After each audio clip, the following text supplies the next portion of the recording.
Hey everyone, this is Scott here again with a new video to help you learn how to trade, invest, and master your finances so you can apply that knowledge in the real world and multiply your money. And in today's video, I'll be giving you an introduction into the very important concept of portfolio beta weighting. And this is a bit more of a technical but still a very crucial topic for you to understand if you do want to become a successful trader or investor. And that's because properly using beta weighting will allow you to construct a portfolio that is very balanced and also reflects your overall market assumption. So whether you are bearish or bullish or even neutral in the market right now, you can use beta weighting, as I said, to reflect that assumption while also maintaining balance. And moreover, this technique is not only applicable to just options trading, which is what I do, but if you trade stock or futures, bonds, foreign exchange, really anything that has some correlation to a broader market, then beta weighting will be beneficial to you. And if this stuff sounds interesting to you, then please do me a favor and hit the like button on this video and subscribe to my channel. I would greatly appreciate it. And very quickly before we get started here, as always, if you want to take some in-depth classes on options trading, and stock market investing, then check out my courses on SKILLSHARE. I've been teaching on that platform for well over a year at this point. And in case you aren't aware, SKILLSHARE is a lot like YouTube, except the content on that platform is geared solely towards the purpose of education in the form of online classes.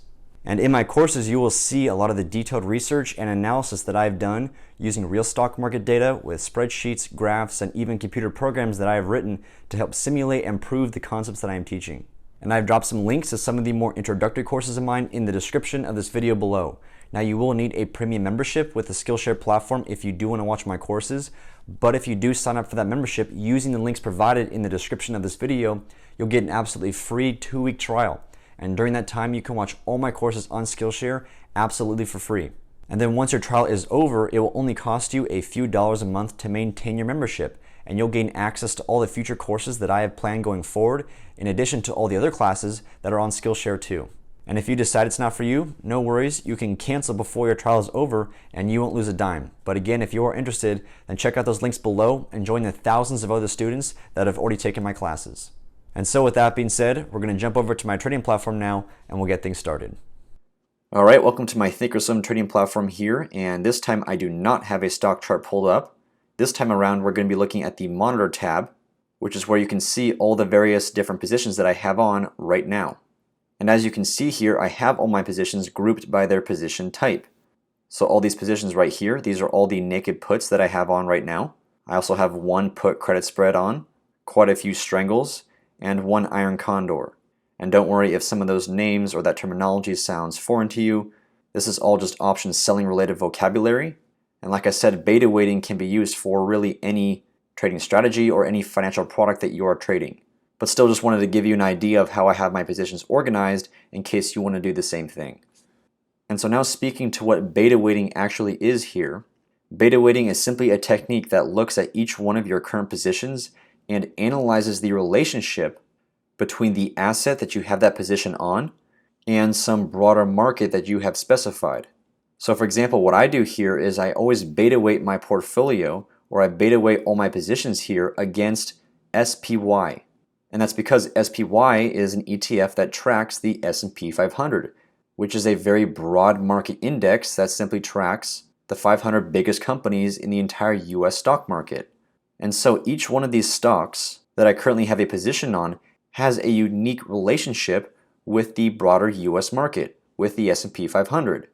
Right? When the S&P 500 index, or SPY, goes up on any given trading day, generally speaking, a lot of the stocks within the market will go up with it, but in different amounts.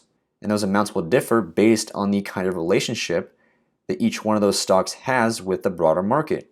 Some stocks may go up in price a lot more than others when the general US market climbs higher, and then conversely, some stocks may actually go a lot lower than others when the US market declines. And then you also have stocks or ETFs that have an inverse relationship with the S&P 500. Meaning when the US stock market generally goes up in price, some stocks actually go down. And then conversely, when the S&P 500 goes down in price, some stocks actually go up. So like I said, every stock has some unique relationship with the broader market. And so in the ThinkOrSwim trading platform here, when you have this beta weighting box checkmarked and you have specified the ticker symbol of an asset you want to beta weight your positions against, which for me, like I said, I typically choose SPY, then the exact relationship between each one of these stocks with SPY can actually be quantified right here with these numbers. Right under this delta column right here, for each one of my position categories, each one of these numbers quantifies the exact relationship between these particular positions and the S&P 500. So for example here, let's take a look at my ride position. This is one of the naked puts that I have on, and this is a bullish strategy. When I sell an out-of-the-money put option, ideally I want ride to go up in price. And so now coming over to the delta for this position, you can see it's 4.16. So what does this exactly mean? This means that if SPY increases in price by $1, right, if the general US stock market increases in value, that's going to pull this stock upwards in price along with it. And specifically, the extent to which that the general US market pulls up ride in price alongside it, if SPY increases by $1, I would expect to make about $4, and it just changed here, $4.18 for that $1 move. And you can also apply this delta if SPY moves in the opposite direction as well. So if SPY decreases by $1, that's going to pull ride down along with it, which is going to work against my bullish position here. And based on the relationship between ride and SPY, in that case, I would expect to lose about $4.18 for a $1 down move of SPY. Same thing with my space position here, or Virgin Galactic. I have also sold an out-of-the-money put option on this stock, so another bullish strategy. And this stock also has a positive relationship with the broader US market. So if SPY increases by $1, that's going to pull space up with it by a certain amount. And so if that happens, I would expect to make around $3 on this position. And then of course, conversely, if SPY moved down in price, I would expect to lose about $3 in this position. Now, one thing to note here is that these numbers are not meant to be taken as exact. Rather, they are meant to just give you a pretty good estimate as to how much money you'll make or lose for a certain move in the general US market. Right? If SPY goes up by $1, I may actually make more than $4 and now 19 cents on this position. Or I may actually make a little bit less. And that's just because these calculations here are just based on using historical data to analyze the relationship between these stocks and the US market. And these relationships can definitely change. They are dynamic. Their correlations can fluctuate.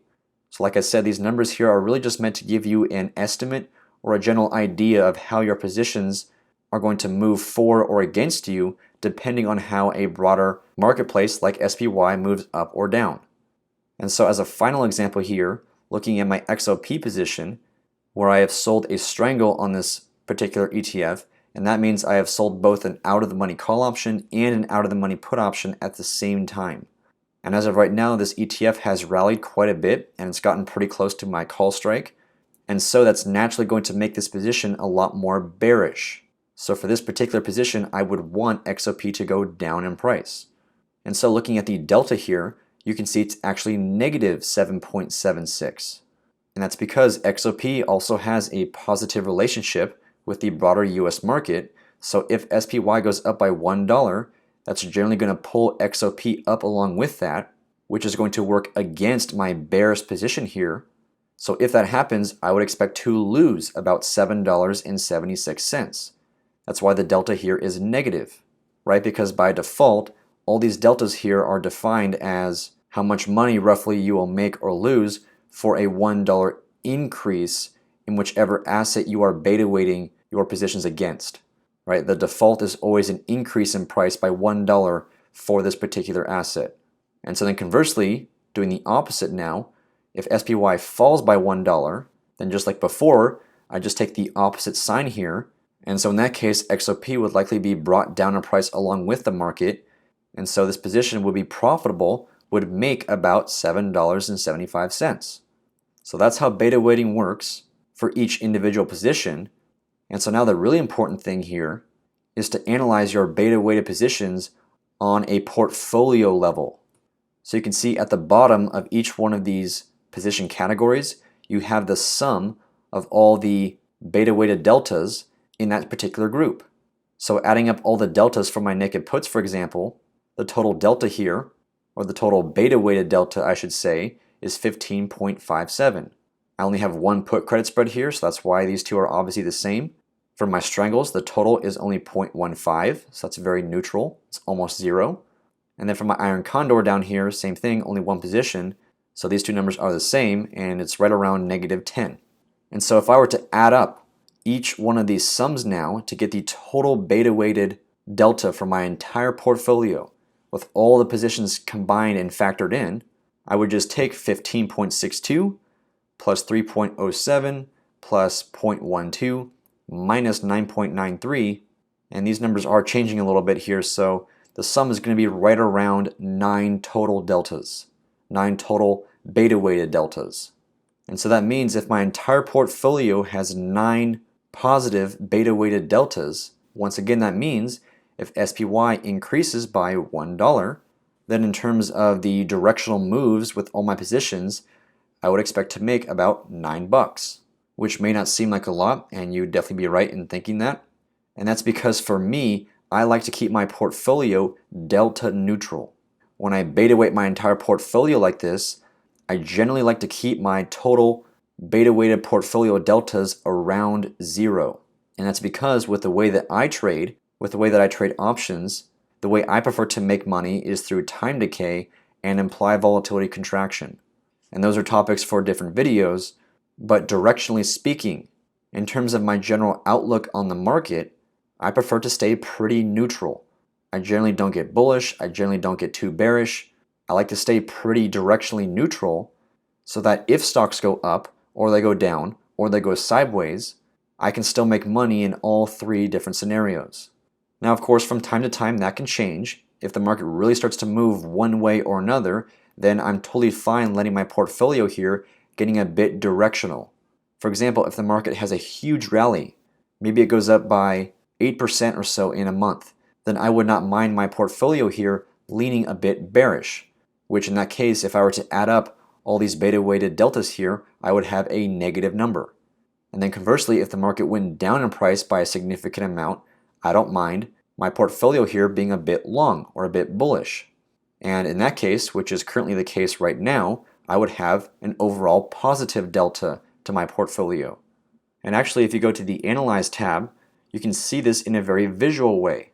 So looking first at this middle dashed line right here, this represents the current trading price of SPY. Right, you can see right here, my beta symbol is once again SPY. So 385.42 is the current price of SPY at the moment. And these curves now will show you the range in which SPY can move and where my portfolio as a whole can still make an overall profit. And again, this is all based on the beta weighting analysis for all the positions I have on right now.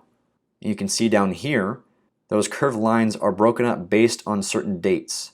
The purple line, for example, 3/3/21, that is today's date. So you're always going to have a line that represents the current trading day.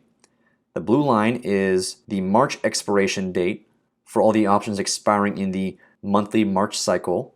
So that's on 3/20. And then the red line here, same thing. This is the April expiration date for all the options expiring in the April monthly cycle. And then as you can see, as I move my cursor, which represents where SPY might move, you'll be able to see how profitable, or in this case, how not profitable, my portfolio would be if SPY came down to these levels. So of course, if the market did crash and SPY came all the way down to 310 or so, then my portfolio would definitely be in some hot water. And I do have ways and techniques to adjust and prepare my portfolio for this kind of thing. But generally speaking, the reason why, as I said, I like to keep my overall portfolio deltas pretty neutral or close to 0 is due to the fact that I now have a huge range on both sides of where SPY is trading right now, where my portfolio can still turn a profit. Like I said, I don't care whether stocks go up in price, whether they go down in price, or whether they just kind of go sideways for a while, right? I definitely cannot predict where stocks are going to go in the future. It's impossible. That's why I keep my portfolio, directionally speaking, pretty neutral relative to the overall US market, so that no matter where the market moves within a pretty wide range, I can still make money. And these little red ticks right here, these are my break-even points based on the various dates that these curves represent. So for example, by the March expiration cycle, by March 20th, this blue line here, as long as SPY stays above 348 or so and below 439, I would expect my portfolio to turn a profit. And moreover, you will notice that the most profitable portions on these curves are generally right in the middle. Right, looking at these numbers down here once again, if SPY were to stay kind of right in the middle, by the March expiration cycle, I would expect to make around $2,500, and by April, around $4,300. So this is another reason why I like to keep my overall portfolio beta-weighted deltas around zero to try and keep SPY as close to the middle of these curves as possible, so that obviously I can make the most amount of money as possible.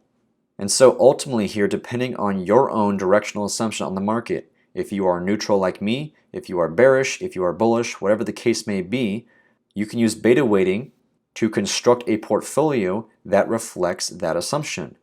And you can do it both in a visual manner and also in a numerical manner by adding up the actual deltas themselves. Either way, beta weighting is a very useful tool that you can use to construct a portfolio exactly how you want it. And it's still important to maintain some degree of balance in your portfolio. So even if you are bearish on the market, or if you're bullish on the market, it's not a good idea to only have bearish or bullish positions, right? Because if you are dead wrong in your assumption, if you're bullish and the market crashes, or if you're bearish and the market just explodes higher, you're going to lose a lot of money. So using beta weighting, you can still have an overall portfolio beta weighted delta that reflects your assumption. If you're bearish, then your overall portfolio deltas can be negative, but don't let that number get out of control. If you're only moderately bearish, then have only a moderate number of negative deltas. If you're really bearish, then you can definitely have more negative deltas on your portfolio level, but you still want to have some bullish trades, some positive beta-weighted deltas to still help bring some balance in your portfolio, so that when you're wrong, and you certainly will be at some point, it won't be nearly as costly. And so that concludes this video. I hope you enjoyed it, and please let me know your thoughts or if you have questions in the comment section below. And don't forget, if you want to take some in-depth classes on options trading, and stock market investing, then check out my SKILLSHARE courses, links in the description of this video.